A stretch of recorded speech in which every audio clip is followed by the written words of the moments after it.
This podcast is brought to you by Blackaby Ministries International. To find out more, visit blackaby.org.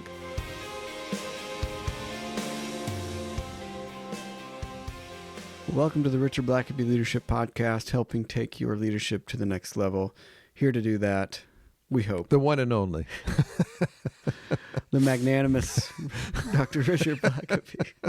Good to be with you, Sam. No, it's always a pleasure. We should say, I say that tagline there at the beginning, helping take your leadership to the next level. But, really at the heart of what we do, the reason we do this podcast is to level up your leadership, to help you grow in some way or another, whether that's to be encouraged by leaders in the history of the world who have done great things, and what can we take away from their life, whether it's talking to other contemporary leaders and mining their leadership style, their experiences for things that we can apply to our life, or through books and through insight. And so that's really the heart of what we do and why we do what we do. And so we just wanted to check back in with sort of that intention, if you will, on today's podcast and the exhortation to keep growing.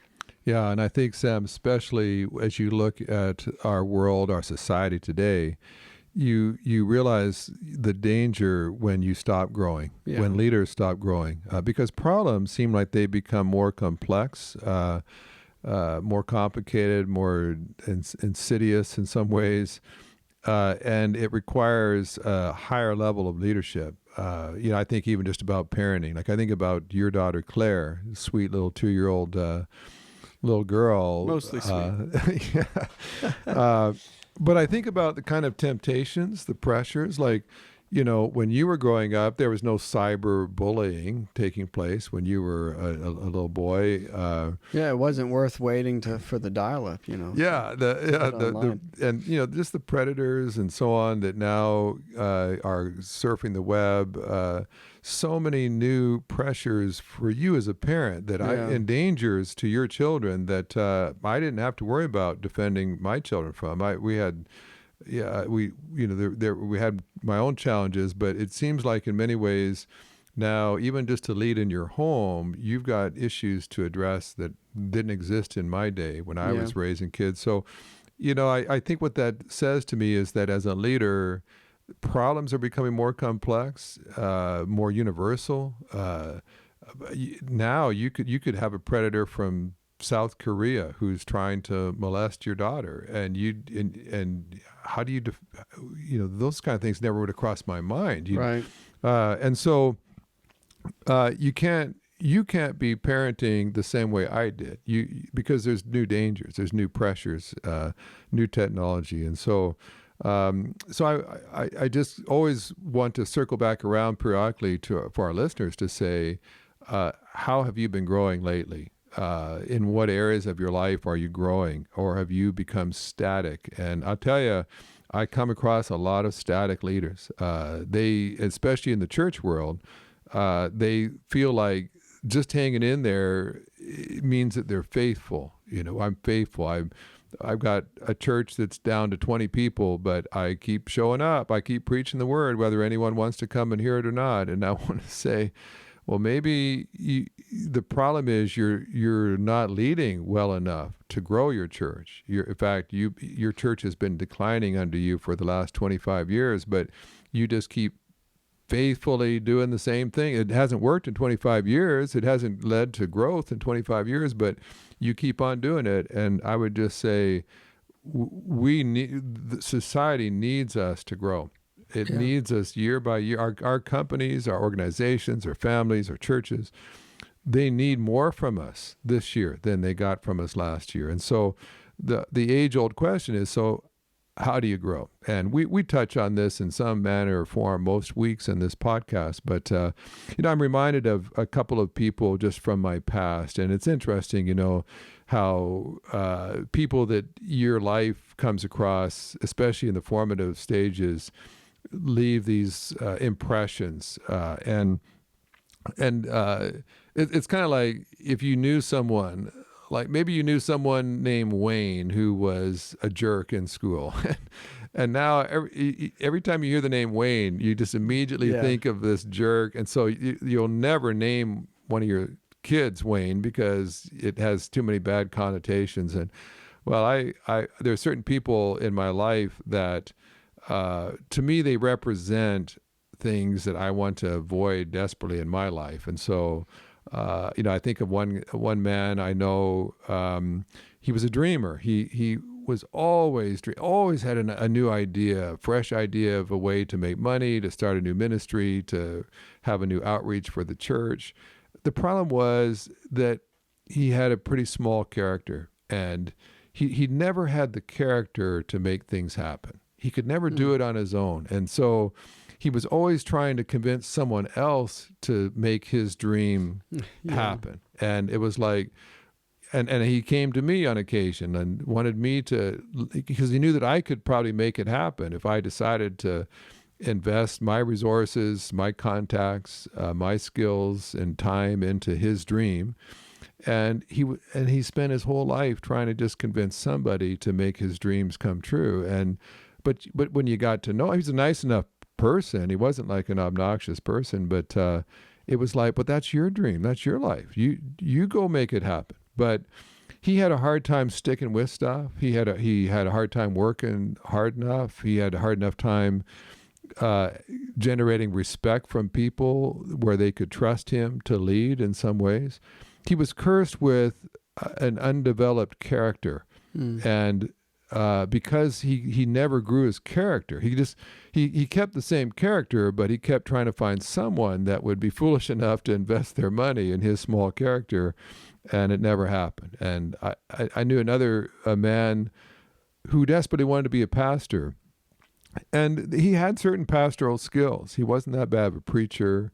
He could be charming at times and likable enough, but he just had a weakness of character, particularly I know in the financial area. He tended to spend more money than he made, and he'd max out credit cards. He just didn't have self-control. A lot of what he was going into debt for were unnecessary things that he should have had more sense than to spend on.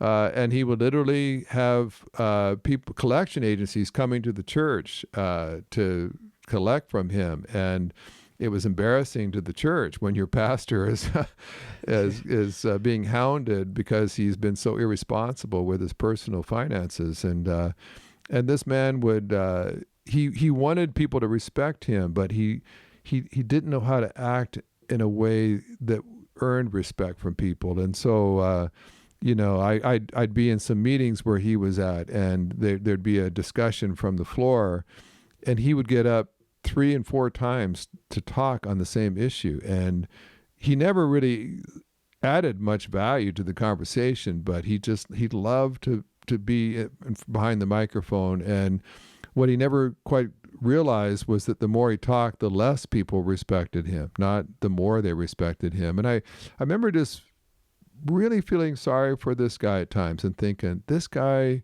is cursed with a character that is undeveloped, and unless he grows that character, he's going to spend his whole life not respected, not successful, which is basically what has happened to this point. And so whenever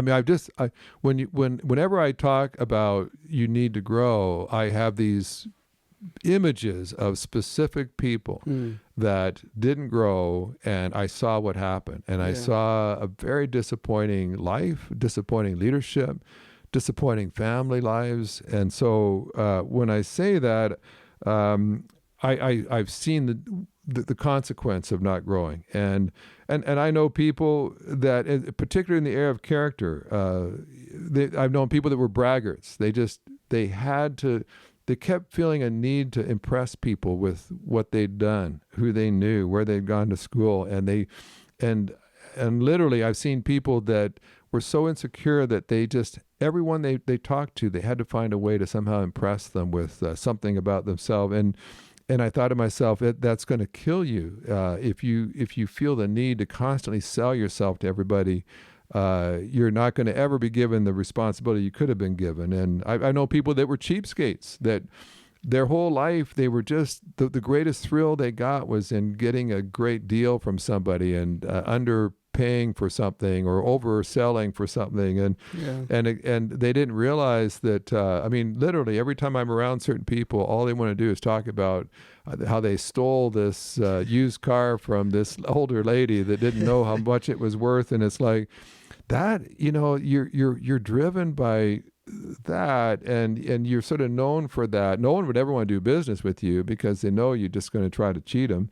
Or people that are real critical, and every time you talk to them, they just can't help but just put down everybody that comes to mind. Or some people are just really shallow thinkers. They just can't go very deep. And so if they're in ministry, they preach shallow sermons. They don't take their people deep, or they can't solve deep problems because they can't go there. There's all kinds of character issues that, those are some of the extremes, but we all have those issues of where we need to grow, where we can't stay where we are. And so a couple of things I would just say about that. And again, this list could be quite long. That's why we do a podcast every week, because we're always addressing one thing or another. Yeah. But here's just kind of a hodgepodge of things you might consider doing. One is just read a book out of your field. We all have certain areas of expertise. I'm a leadership guy, so when I read a book on leadership, I know all the authors that they're mentioning, all the theories. I've taught doctoral seminars on leadership, so I know all that stuff. But then my boys will get me to read a book on apologetics, and some of these philosophical things and scientific things are way out of my field. And so, Sam, you're in a book club with me and my kids, and now and then Mike or Daniel will come up with some bizarre book that is by an atheist or something, and I'll not know some of the theories that they're mentioning, some of the science that they're referred to, and I tell people, you need to now and then read a book where you have to have a dictionary nearby because you don't know these terms. I had to do that the other day. I was reading and they kept referring to something, and I realized I don't know what that is. I had to look up the word and do a little search to finally figure out, okay, but now I know what that means, and I've grown just a little bit. I just added to my knowledge. Read a book where sometimes you have to do some study just to kind of get up to speed, to understand the concepts, because that stretches you, that grows you. I think in America today, too many people are just regurgitating the same stuff they already know. They just read other people who agree with them, but their thinking's never stretched. And whether you agree with them or not, do you at least understand where they're coming from? Well, I think very few people in the U.S. are reading that much anyways, but if they do, it's just to affirm whatever they already believe. Yeah, and I would just say, when was the last time you read a book that really stretched your thinking? It might have even made you angry. You might have read stuff, and we read in our book club a book by an atheist, and there's stuff that I just flat out disagree with. I think he misrepresents Christianity and so on, but it helped me at least understand how you'd have to kind of reason yourself into that position and justify it and sustain it. You'd have to discount some evidences, and you'd have to maybe distort the Christian message a little bit so that you could justify holding on to your views and the inconsistencies sometimes with those views. So a kind of a related one is maybe watch some YouTube. If you're not just a reader, there's some great YouTube lectures. There's some great debates. My sons will periodically send me a link to maybe one of the renowned apologists who's debating a famous atheist, and those can be quite interesting. Just watch great minds. Of course, if you can attend a lecture and attend a live debate, that's great. But now on YouTube and so on, you can drop into some of the great classic debates of all time that have been recorded. Great minds going back and forth, presenting the best cases for their positions.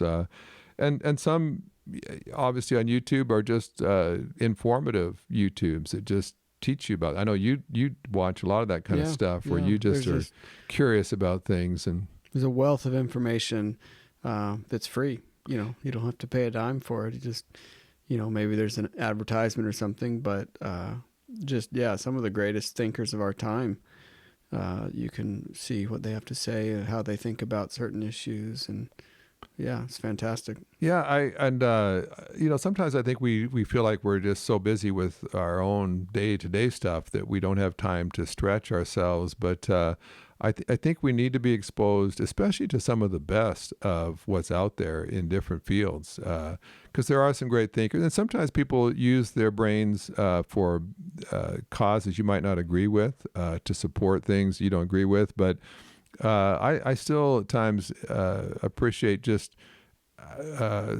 good reasoning, or at least good argumentation. Sometimes science, at least a thoughtful approach to something. You may disagree, but at least they're being thoughtful about their approach. And I think it doesn't hurt us to recognize that there are people that hold different opinions from you that have actually quite thoughtfully worked out their position. They've come to some different conclusions, but they're not all just stupid. Some of them have truly agonized, and maybe because of their own experiences in life, their home life, whatever else, they've come out differently than you. But I want to at least understand them. That way I can maybe dialogue with them more effectively as well.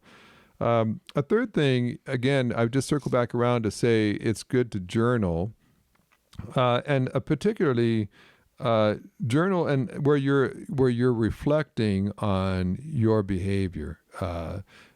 There's been times where I maybe spoken in a conference or something, and I traveled somewhere, spoke in a meeting, and when I get back, I'm reflecting on it, and most of the time I feel pretty good. I'm almost always I feel like I could have done a better job, but sometimes you just like that one I wish I could just do over.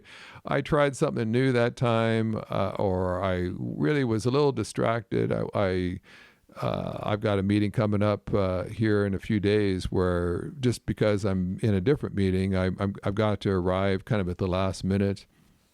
I know that's probably not good when you're landing like 5:30 in the evening at an airport, and you've got to be on stage by 7, and you've got to check into your hotel and eat before then. And it's like unpack and get ready and changed. I sound checked. I'm already a little concerned that I know better than to do that. I just kind of logistically how it had to be this time, but. Sometimes it's good to reflect back on your behavior and say, you know what, that I didn't feel good about that. I know that could have been better. Too many leaders just kind of shrug it off and move on to the next commitment, and they don't make any adjustments. They don't reflect. And I find that oftentimes it's great to look back, and if you're a pastor, it's hard to do, but look back on your sermon and say, was that really the best presentation I could have done? Did I do all the research I should have done on that? Did did I really discipline myself to stay focused on the topic at hand, or did I chase some rabbits there? Did this sermon go 15 minutes longer than it really needed to? If I'd cut that out, would that have even really mattered? Or did I need to use that illustration too? I'd already used 3 other illustrations making the same point, and did I really, just because I had that story, did I need to use it? Did I sort of overwhelm people? All that kind of stuff. But maybe you had a coaching session. Maybe you're a leadership coach, and you walk away from an hour-long session and you think, I don't know that I really helped that person today. I don't know that I think that line of questioning I used, I'm not sure that it got where we should have gone. I think I should have just sort of bailed on that line of questioning and gone this way. I thought about doing this, and then I decided not to. Or maybe you've gone through a crisis, and you've been leading your company in handling a crisis, but as you journal, as you sit down with your pen and paper and start to reflect, you realize, you know what, I I should have been more positive with that, or I should have been more affirming, or I think I talked too much. I should have listened a bit more there. And I find that, there's always going to be moments in our leadership where we know we could have done better, but that doesn't necessarily help us unless we take time to reflect, well, what could I have done? What the next time this happens? We've got a meeting next week, another staff meeting. So I've got a chance in a week to do it better the next time. So what will I do differently then? I'm preaching next Sunday. So how do when you walk away and you feel like, that was a 5 out of 5 sermon. I wish it had been a 10, out of 10, but it was only a 5. But then reflect and say, so what would it have taken to have been a 10 or at least an 8 out of 10? Well, you know what? I need to work harder at getting fresh illustrations, or I could have had a better beginning that would have really drawn in the audience quicker. I didn't apply that truth enough, or whatever it might be. But take time to reflect and journal. I just find, of course, there's a great statement attributed to several people like Socrates and others that says the unexamined life is not worth living. And too many people are living unexamined lives. We don't examine what we've done. We don't reflect. We just sort of keep scurrying on to the next appointment and keep making the same mistakes, keep on experiencing the same lack of success. And in our culture, it's just easier to blame someone else for our lack of success rather than to reflect and to say, yeah, I could have done better.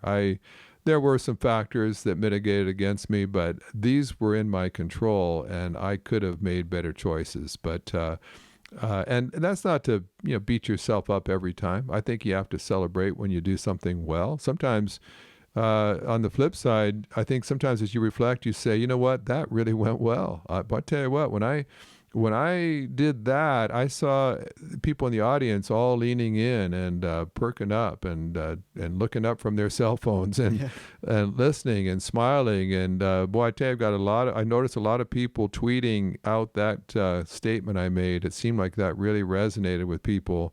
I need to work harder at succinctly stating some points like that. And so there's times where you realize I need to do more of that. Because that seemed to really have punch, and this stuff didn't have punch. So that just journaling and reflecting, again, it's just there's such power in reflecting on what you've done, and then making course corrections and saying, it could have been better, but I'm going to get another chance next week. So let me make those adjustments now so that next week is better than last week. Well, I like that idea of just reflecting on your behavior, not necessarily, your feelings, because a lot of times when you think of journaling, it's like, well, was today a good day? I felt nice. The sun was out. Yeah. But to say, I had this event, or I had this, whatever it was, meeting, and how did you behave? And did you like what you did? Was that successful? Was that appropriate? And if so, good. And if not, how can you change that for next time? And I know with my travel, especially, I just was always aware that every time I went on a trip, I had to leave my wife behind most of the time. She was watching the kids or grandkids. And so partly just to be a good husband, I would try to leave as late as I possibly could and then return home as early as I possibly could. So, that like this trip I've got coming up here at the end of this week, that means that basically I'm going to be walking into the hotel probably within an hour of when I've got to be speaking. And I know that that's not good. I know that leaves me a bit disheveled and not full of energy to make a energetic presentation that evening. But then my return flight's at like 6 a.m. So that means I've got to be checked in at 5 a.m, and I've got to get from the hotel to the airport, and so it's going to be at 4:30 or so. And you realize, okay, I know that's not necessarily best for my health. If I've got commitments later that day, I'm getting a pretty early start, a short night. I've got to think about not being vulnerable to illness and so on.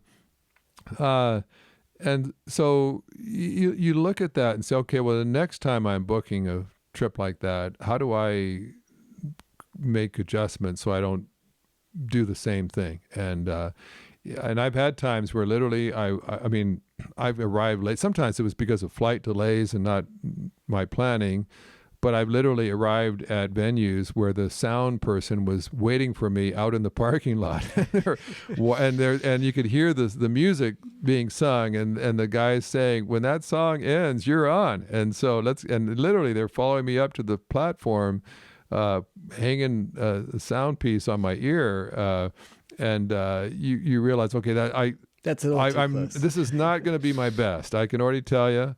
I'm disheveled. I'm not focused. I've got to catch my breath. I don't have I'm not into the zone yet. And so you evaluate how that went, and you say, so what could I do? So I perhaps maybe I need to come in the night before. Maybe I need to just, for these kind of meetings, it's just worth being maybe away from home a little bit longer for the sake of the people or whatever. Journaling, reflecting is it's hard to do too much of that. Yeah.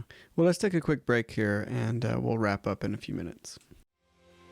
Once a quarter, Richard Blackaby gives a conference call devotional for marketplace leaders in partnership with Workforce Ministries. Connect with this call via Zoom or on the telephone. The next call will be held on Wednesday, February 24th at noon Eastern Time.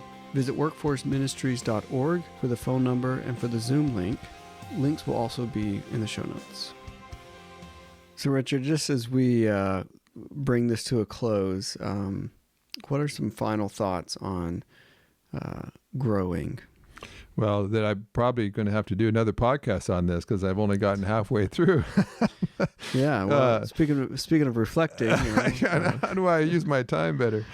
Yeah. Let me mention I'll just touch on some that we may have to just dig in more deeply on. A fourth thing is just be a part of an accountability group of some kind. You need to be with someone who is asking you hard questions, who's giving you feedback, whether you like it or not.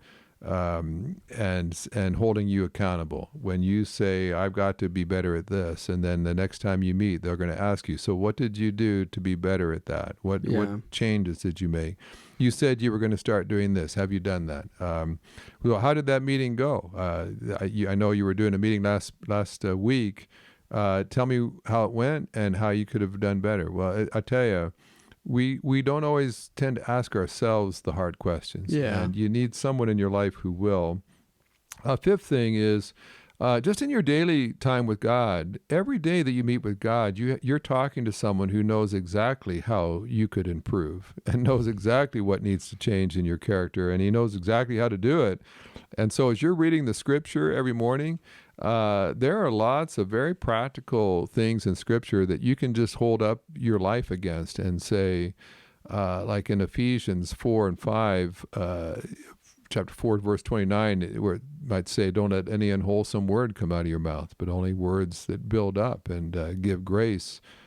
And every time you come across a practical verse like that, just stop and hold your life up against that verse and say, God, how am I doing with that? How might I do better with that?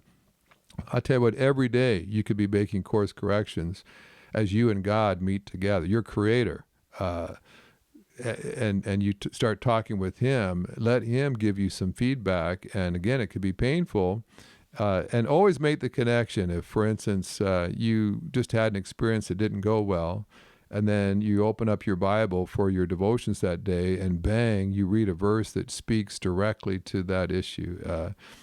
Don't ever bypass that. Assume that you invited God to help you, and now He's showing you a truth from His Word that speaks directly to what you just struggled with. Yeah. Make the connection. Another thing I would just say is just always be working on a new skill. And it might not even be a skill directly related to the work you do, but be learning something new all the time. Perhaps you wanted to crochet. Yeah, I'm going to say, that would be new. I'd like to see you doing that, Sam. But I've known people that decide to take up fly fishing, or they decide to enroll in Taekwondo or photography, maybe just working on public speaking. Maybe that's not their normal job, but they just want to learn how to be better at public speaking. There's a lot of people right now that are wanting to learn how to coach, whether they do it as a career or just they want to use coaching skills with their kids or with friends at church. And of course, our ministry has a coaching workshop that we do a couple times a year. Yeah. And some people are just like, all the interacting I'm doing with people, I just want to have some better skills. But when you put yourself in a posture of learning, especially if you are a teacher or you're a leader, you're used to being the one giving the instructions. Yeah. It's great for you to suddenly get in the teachers or the students' chair once again and be taught and to learn and get your brain. Sometimes when you get to the place where you're a leader, you're just sort of used to telling everybody else how to do stuff. And one of the best things that could happen to you is for you to learn something new yourself and to watch how other teachers teach you and what's effective for you. Well, to be in a novice position, I think when leaders get to where they are, they're not new at it anymore, and so to learn something where you don't know what you're doing, I think it accesses a part of your brain that I think can lie dormant for unnecessarily long periods of time if you don't. Yeah, and I think that's why we stop growing after a while, because we're not even using that part of our brain anymore. Yeah. We're all about teaching, not learning. Two last things just to mention, and again, we probably need to just dig deeper into some of these, but take a deep audit into areas of your life, like your character, like your leadership, like your walk with God. And of course, anyone who's familiar with audits knows that a lot of times in an annual audit, an accounting firm may come in and they'll just do a very specific, selective kind of audit. We'll just kind of do a random check here or there to make sure the processes are fine, but they're not auditing everything, every transaction. It's just very selective, because you pay, the more that they do, the more you pay. So you say, just give me the selective one. It's the cheap one. Just give the flyover. But maybe every 5 years, every 10 years, you say, okay, it's time for a deep dive where you really go in deep and you really check things out. We want to make sure everything is accurate and so on. No stone unturned. And I think sometimes you have to do that as well as a leader. And in your character, for instance, we blow a lot of stuff off. I know I rub people the wrong way, or I know I can kind of lose my temper sometimes, or I know I'm kind of a procrastinator. I kind of struggle with that, or I know I'm chronically late at meetings. People just sort of know. And there comes a point where I think you take a deep dive to say, now, why does this keep reoccurring with me? Why is this a habit with me? This is not just a one-time a thing in my life. Or maybe you do a deep dive of your leadership and you say, why am I not more effective? Why have I've been in the same job for a decade now and I've never been promoted? I've never been really commended. I just kind of keep showing up. But surely after 10 years, I should be farther ahead. I can blame management. I can say they're just playing favorites. Or maybe I take a deep dive to realize I'm not leading nearly as effectively as I could. And then a deep dive in your walk with God.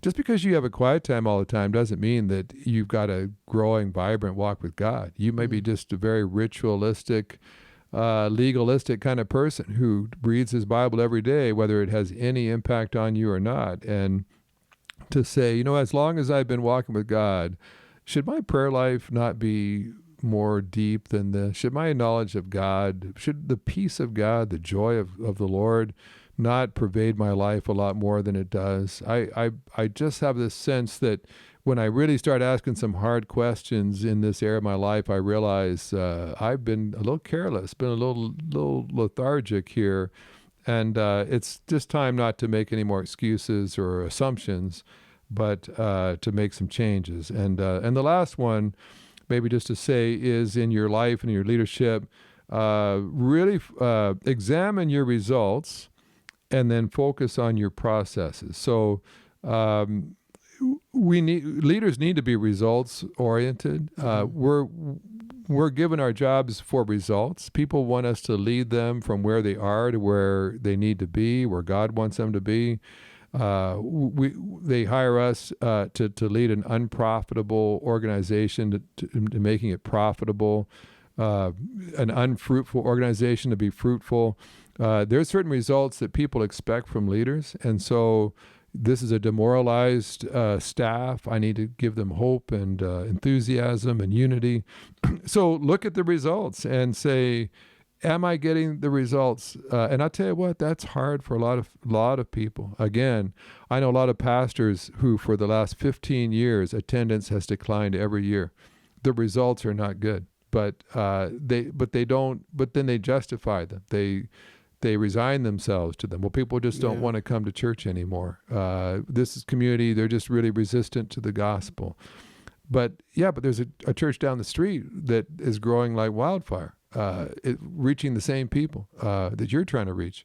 So look at the results and say, am I, as a leader, getting the results that people hoped as a leader I would get? And so once you identify the results or the lack of results, then where you really focus is on the process. And so what is it I'm doing that is getting this result? Yeah. No one has made a decision in a church service now in 6 months. Maybe I need to look at how I'm preaching. Maybe I need to examine how I'm extending an altar call. Maybe I need to examine just the way I'm communicating with people and what I'm looking for from them. And realize that results come from processes. And the reason you're getting the results you're getting is because of the processes you're following. And so if the process that you're using is not getting the results that you are looking for, you got to change the process. You got to say, then why would I keep doing things this way? In 10 years, it has brought nothing but decline. So why would I do it for an 11th year the same way? But I can't tell you how many leaders think, well, I did the best I could. I'm working as hard as I can. Yeah, but you're working hard at the wrong process. The best is not what would be effective. You need a different best. You need a different process. And so if you want to grow, you've got to take some deep looks at, so what is it I'm doing right now? Is it effective? Is it as fruitful as it could be? And if not, what adjustments would I need to make so that I get different results? And some things it's not rocket science. If you've been doing the same thing for 5 years, you've got lots of material to look at and examine and evaluate and to adjust. And so let me just maybe close by just saying there's always room to grow. Don't beat yourself up if you realize you need to grow. That's great. Listening to this podcast can be helpful for that. If you need to get a leadership coach, there's lots of them available. You can get some from our ministry. But get someone to help you look at your processes and reflect on your results, and then help you make the adjustments. And you may, again, I've said this many times, but you may be one adjustment away from the most effective leadership you've ever had to date. So find that adjustment, make it, and start enjoying better results. Well, it's a great place to end it. And until next time. Thanks for listening to the podcast. If this is something you enjoyed, it really makes a difference if you leave a review and a 5-star rating on Apple Podcasts or wherever you listen. Don't forget to subscribe and share with your friends. We always love hearing from our listeners, so email us at podcast@blackaby.org.